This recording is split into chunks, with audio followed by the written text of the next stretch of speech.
Hi, I'm Terry Kimball, President and CEO here at the Chandler Chamber, and today I have joining me Jeff Weninger, who is running for House of Representatives in Legislative District 13. Welcome, Jeff. Thank you. Thank you for having me. Great seeing you again. Good to see you. So, I want to talk a little bit about why your desire to run, because you've already been down at the legislature. Why do you want to go back? You know, I been out for a couple years. I've probably traveled more than I have in the past 16 years combined between being on Chandler Council and the state legislature. Uh, but I think I can affect change. I mean, not to, don't want to be full of myself, but I think I did a pretty good job down there. And I think at this time, we have split government. It'd be good for someone who's a prolific bill runner like I was. I mean, I would run 15 to 20 bills a year, and I would get about 80% of them passed into law. And as one of the only business people down there who has a lot of employees and how any kind of regulatory action in business affects them, I think I'm one of the best people to understand that kind of thing, who has a track record of getting things done. And I have a track record of getting things done in a bipartisan way. And so I've worked with Governor Hobbs on my business one-stop bill that I came up with, which I think still they haven't fully implemented it, and we need it, but to where you can, as somebody creating a business, go and really be guided easily through the regulatory framework. And so we worked on that, and I think I can be someone who can have some good bills for the state of Arizona that aren't necessarily partisan and can get the governor to sign them. I love that. So, because you've been out of it for a few years, what do you think are some of the biggest challenges that are going to be facing your district here within the next couple of years going forward? I mean, towards the end, I ran a real diversity of bills, but I focused on business, and I think the number one thing in Arizona is still jobs. Chandler does an amazing job at that. But more and more high quality jobs here, and then education and things tie into that, and how we can be innovative and roll with the times and new technologies and new things and figure out ways of keep attracting those jobs. I mean, nationwide, jobs are in peril right now. They've had to revise the job numbers that they put out, I think for like 10 months straight. I just saw an article that they're revising them anywhere from 300,000 to 1 million of the jobs report they just came out with not too long ago. So Chandler and our region has always outperformed that. And I think that touches everything. It touches education, because you need to have good education to be going into jobs. But it really touches our revenue. We know, I mean, during the recession, 08, 09 and all that, Chandler was still hit, but we did better than any other city in the state of Arizona because we had more and more jobs coming in. Intel was under construction. And so I think it's how, especially with different parties in control of government, how do we work together to make sure we're still that jobs juggernaut in the state of Arizona? Well, on that same vein, the Chandler Chamber represents about 172,000 employees here in Chandler with the businesses that we have here. How will you help foster a positive relationship with the Chandler Chamber?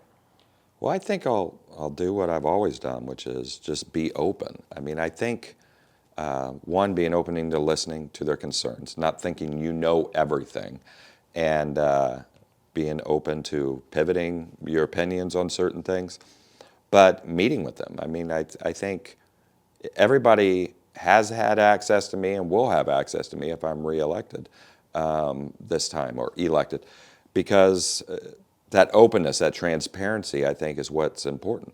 And if we don't agree with something, then we'll disagree in a polite way, and I never let that affect my opinion of the next issue. I mean, your core beliefs, sometimes you don't change, but it doesn't mean, I never let that sour a relationship. And I did that on council, and I did that at the legislature, where we disagreed on one thing, but we'll start working together on something else right away. So I just think that collaborativeness and openness and being transparent about everything.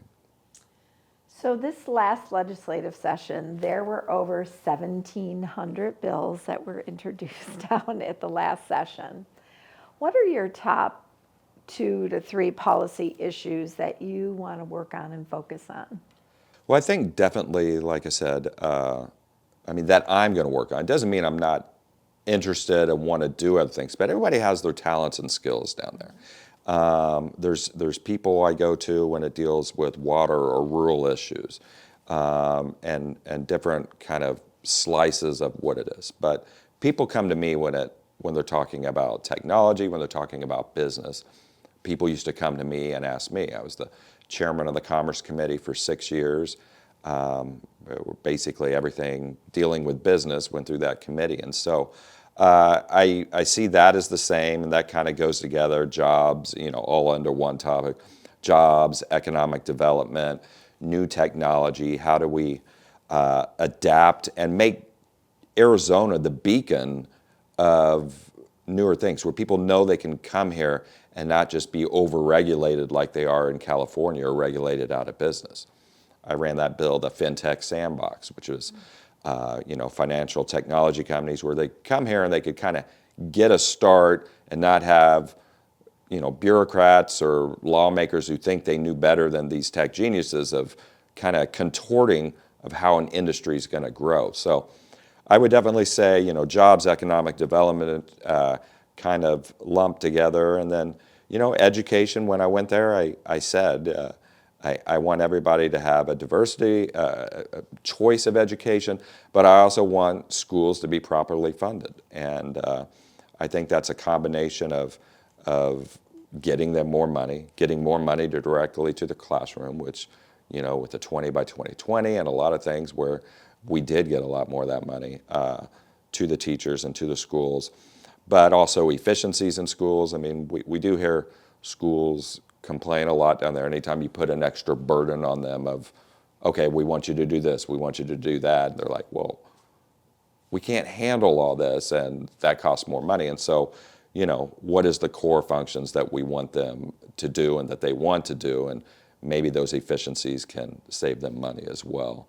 Water is going to be a big issue. And I think, again, everybody, I've heard other candidates talk about, oh, I'm going to solve this and, solve water. And it's going to need to be a really collaborative effort. And when you talk about diversity, there's diversity on this issue down there between rural and the cities. There's diversity between farmers and different kinds of farmers. And there's a lot of things that can touch that. And I'll go to other people for their expert opinions on things. But, groundwater or water from the Colorado River. It's like immigration, it's like jobs, it's like everything. It's not one thing that's going to fix it. Chandler's done really well here with reclaimed water, and making sure we're recycling that and putting it in green belts and stuff. Maybe other cities and other communities needs to do that more, and it all kind of chips away at the problem somewhat. But I'm up for the challenge, and I love solving problems. I love the challenge of going through these issues. As politics becomes more partisan, talk a little bit about how you'll work with others that you might not agree with. And what's the plan to make a more kind of unified political environment down there? I think you just have to try to respect everybody. Keeping your word's a big thing down there to me. I don't know if it's a big thing with everyone. There's a few of us, where it is. And so if somebody gives me the word, hey, I'm with you on this, even if you change your mind, that's fine, come tell me. But there's so many people sometimes that they give you the word and then they just vote the opposite way or different things.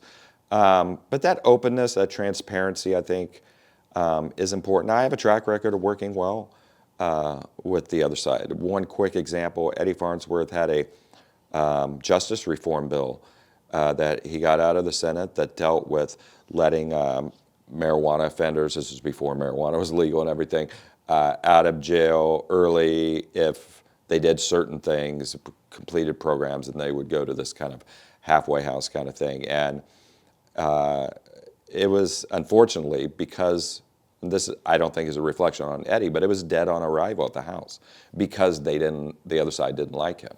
And so I asked him if I could take it over and negotiate on his behalf, checking everything with him, and had stakeholder meetings with Democrats and Republicans and all different kinds of groups, and we got it through. And a lot of people, for low-level marijuana offenses, got out of prison early because of it, because I could bring people together like that. And I think you could ask a lot of people from the other side, and they would tell you the same thing on that, including Jennifer Pollock, who we worked real well together and she's still there, but she's not running again.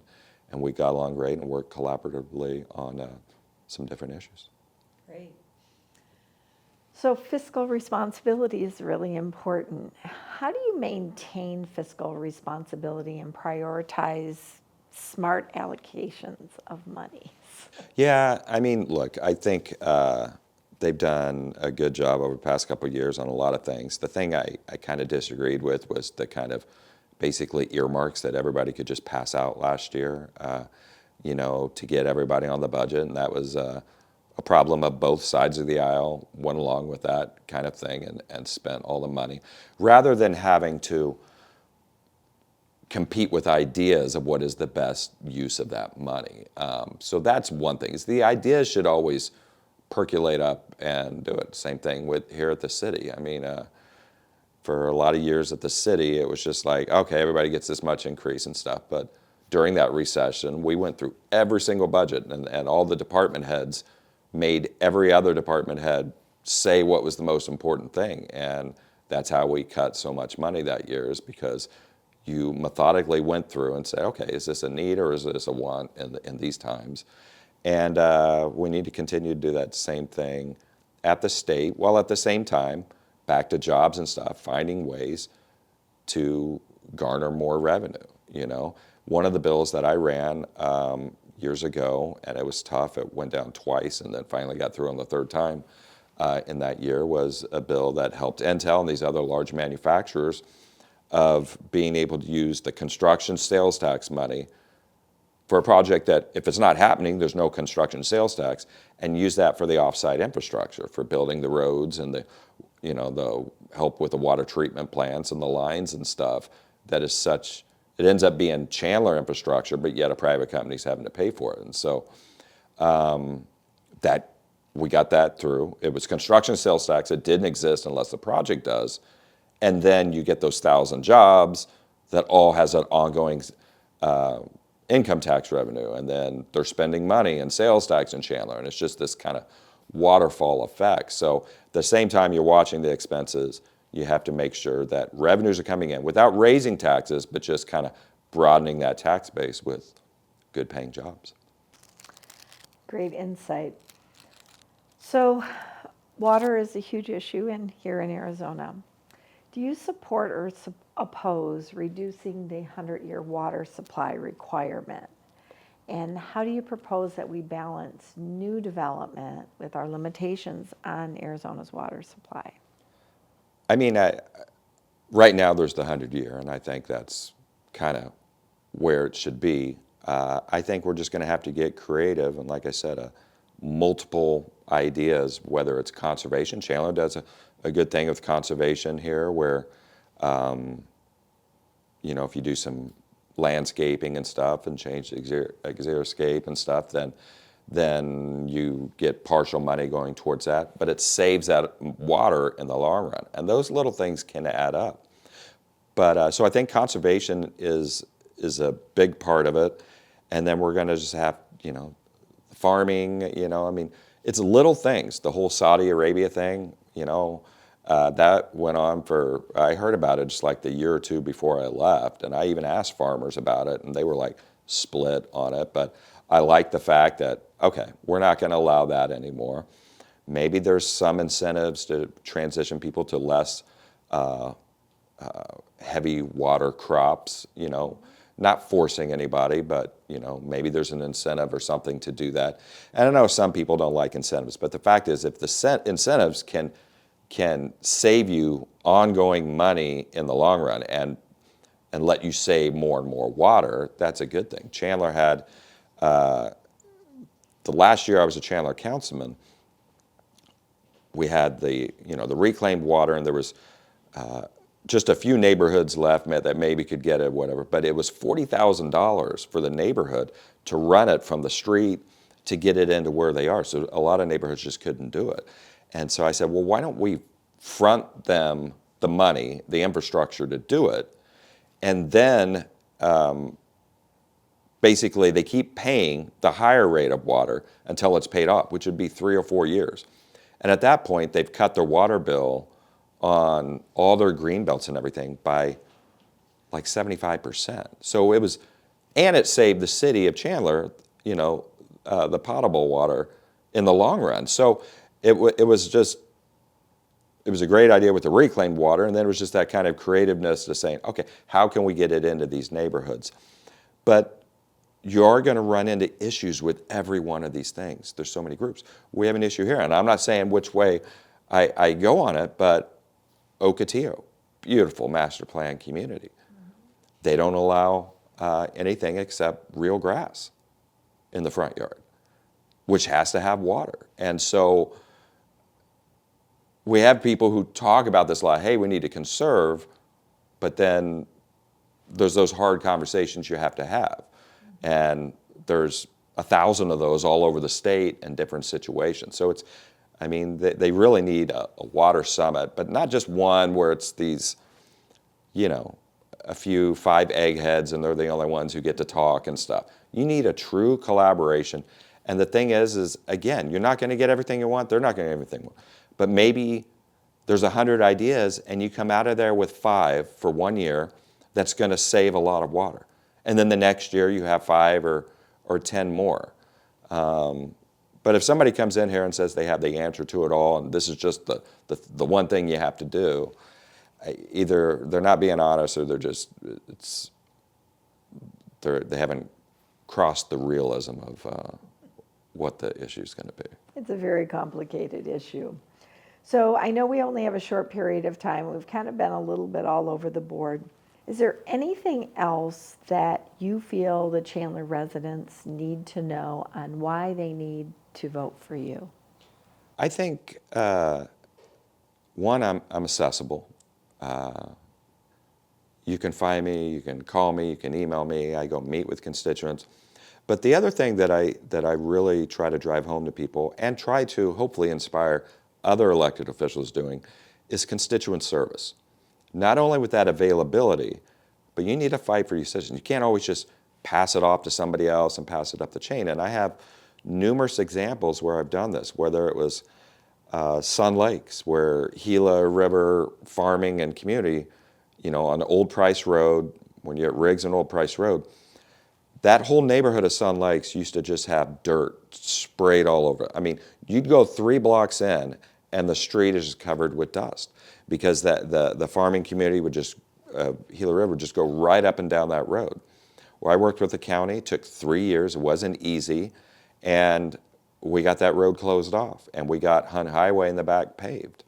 I could go through more examples. I've ran bills for constituents that came to me. There was one, I think it was one of the bills I'm most proud of. It's a dark subject of dying by suicide, but we had a Chandler valedictorian who died by suicide, and he had been coaxed into it online through it by an adult.